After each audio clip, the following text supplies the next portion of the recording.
Buenos días, jóvenes de primer año. Vamos a iniciar con... Ay, perdón. Estamos con tercer año, ¿verdad? Listo. Lo que pasa es que tienen el mismo tema, primer año y tercer año. Entonces por eso me había equivocado. Pero obviamente por ustedes estar en un nivel más alto, tiene mayor dificultad. Así que allí está la diferencia. Bien. En tu libro dice trenchetto italiano, que es como se lee, porque es una palabra italiana, pero en realidad es el trenchetto italiano. ¿Listo? Aquí vamos a hablar de tres autores básicamente. Dante Alighieri con su obra clásica La Divina Comedia, Francesco Petrarca con canciones y Giovanni Boccaccio con su obra Decamerón. De entre las dos, esta es cristiana, esta habla mucho de, podríamos decir, deseos sexuales, y él es la parte más romántica de esta época de la literatura. ¿Listo? Entonces vamos a continuar. Se desarrolla en el siglo XIV, ¿ya? Trenchetto es de voz italiana, que significa artes, significa 300 artes. Y esto coincide con el periodo del pre-renacentista, que está alrededor de 1300 y 1400. Aquí, como ya había mencionado, vamos a trabajar con tres representantes, básicamente Dante Alighieri, que nace en 1265 y muere en 1321. Y ahora vamos a saber un poquito más de él porque es básicamente en él en que nos vamos a centrar. Francesco Petrarca, con su obra canción, nace en 1304 y fallece en 1347. Y finalmente Giovanni Boccaccio, con su obra de Camerón, que nace en 1313 y fallece en 1375. De las tres, la obra de Giovanni Boccaccio fue la que la iglesia quiso mandar a quemar, a destruir, porque decían que tenía mucho contenido sexual y que en aquella época pues todavía no, bueno, la iglesia era quien tenía el mayor poder. Y en estas obras, o en esta obra, son 10 jornadas que cuenta Giovanni Boccaccio, por eso el nombre Deca, porque son 10. Entre ellas habla de una monja, ¿no? Habla de cómo las monjas, bueno, de un convento obviamente, reciben a un muchacho que se hace pasar por mudo, y bueno, le permiten el ingreso para que ayude con la limpieza, etcétera. Sin embargo, este muchacho ingresa y no era mudo, sino que no sabía dónde irse, era un fugitivo. Al sentirse protegido y al saber que era mudo, las monjitas, así en forma de resumen, querían saber exactamente cuál era esa pasión tan grande, el deseo que había mandado Dios, el llegar a la gloria, decían ellas, pues no. Y como él era mudo, pues él no iba a decir nada. Entonces en algún rinconcito de este convento se llevaron al muchacho dos monjitas, una que funcionaba de, ahora lo podemos relacionar con aquella, una campanita, pues no, que avisa si alguien viene o no, y se llevaba una monjita a una casucha que estaba cerca al convento y le decía que le mostrara la gloria. Obviamente se refería a las relaciones sexuales.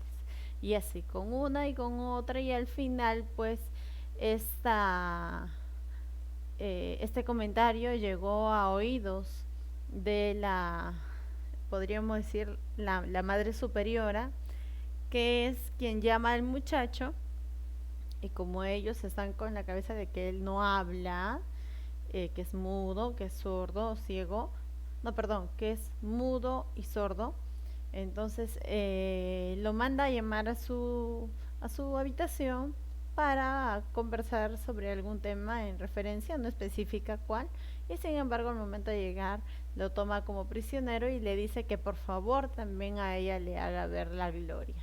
Y obviamente pues ella, al estar con él en ese momento íntimo, es desde ese momento que no lo deja salir de su habitación, es decir, lo quiere solo para él.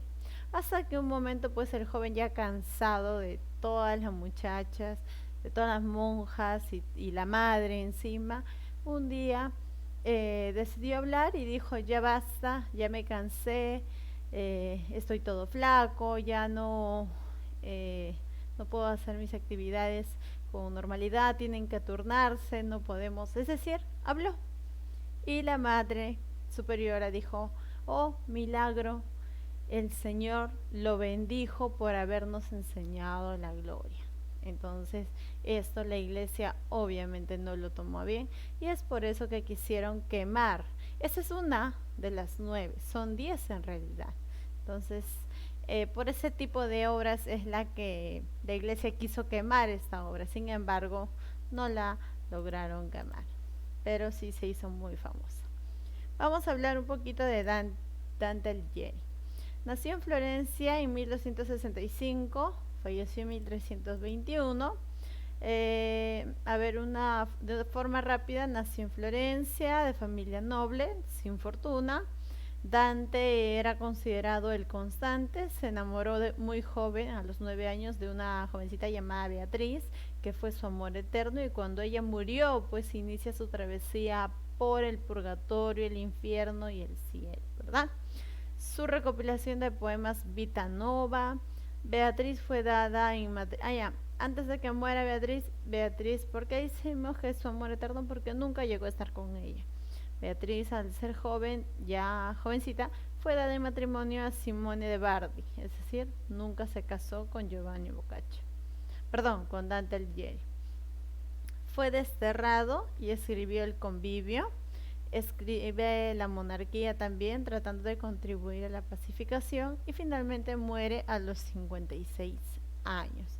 Entonces, Beatriz es como su amor imposible, es como su luz, es lo que él la define así en su obra La Divina Comedia.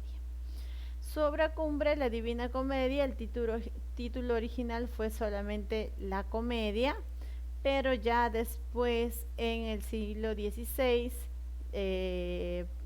uno de los autores que posteriormente vamos a ver, le agrega el término divina y termina titulándose La Divina Comedia.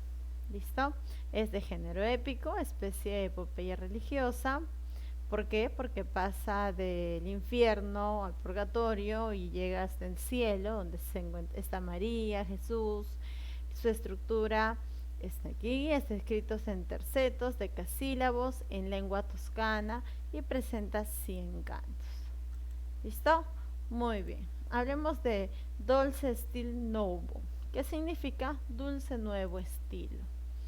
Y esta palabra proviene de la Divina Comedia, exactamente del purgatorio en la obra, ¿sí? Ellos, me refiero a los 3 autores, practicaban la stilnovista. ¿Qué es la stilnovista? Se refiere a la mujer, o se refieren a la mujer como una obra perfecta. La mujer era una obra perfecta de la creación divina, por eso tenía mucho apego a la vida religiosa. El tema de la Divina Comedia era el asunto de las almas después de la muerte. Él quería buscar a Beatriz. Aquí tenemos a los personajes y lo que simboliza. Por ejemplo, vamos a encontrar a Dante, que simboliza el hombre extraviado, ya que te voy a dejar un video referencial. Beatriz simboliza la fe y la teología. Virgilio simboliza la sabiduría y es el que guía también a Dante por el purgatorio. Las fieras simbolizan las pasiones. El león, la soberbia. El leopardo, lujuria. Lobo, avaricio. Caronte, el barquero que transporta a los condenados por el río. Minos, que es el legendario rey de Creta, juez del infierno. Cerbero, el perro guardián del infierno. Y Catón, guardián del purgatorio. Y finalmente San Bernardo, el último guía de Dante. ¿Sí? Muy bien. Ahora vamos a hablar de otro autor. En este caso vamos a hablar de Francesco Petrarca. Él fue llamado como el padre humanismo. Es un poeta nacido en Italia, fue desterrado de su ciudad natal. En 1326 se ordenó como sacerdote Luego de ser sacerdote, conoció a Laura de Noves y quedó perdidamente enamorado y fue quien se convirtió en su musa, es decir, también un amor imposible. Obra Invita e in morte, que significa en vida y en muerte. Recuerda que estamos dentro del periodo de latín todavía. Y otro de los autores es Giovanni Boccaccio, ¿sí? El que le quisieron anular su obra. ¿Por qué? Porque hablaba mucho sobre, o sea, burlaba, y son casos que después con el tiempo pudieron comprobar, ¿ah? Porque encontraron en el convento enterrados muchos fetos, entonces daba fe de que esa obra estaba basada probablemente en hechos reales. Nació en Toscana en 1313, estudió Derecho y Letras Antiguas, se enamoró de María Aquino, a quien llamó Fiamenta, que tiene una obra muy bonita por cierto. Murió en 1375 en Certaldo y destacó en cuentos pequeños, por ejemplo, el de Camero. Y también habla de Fiamenta en uno de estos 10 cuentos. ¿Sí? Muy bien, ahora te voy a dejar un enlace sobre el video que me interesa que veas, que es la Divina Comedia. Es chiquito y vas a hacerme un esquema. ¿Estamos de acuerdo? Tú decides si es un cuadro conceptual, si es un mapa mental, ya depende de ti. Solo recuerda que el mapa conceptual se considera porque tiene recuadros, ¿verdad? Y el mental porque tiene dibujos y es como una neuronita que tiene vertientes. ¿Estamos de acuerdo? Entonces, por favor, cuidado con eso. ¿Listo? Muy bien, chicos, que tengan buen día y no se olviden, por favor, desarrollar la página 119, 20, 21 y 22, que básicamente son dibujos. Cuídense, chao, chao.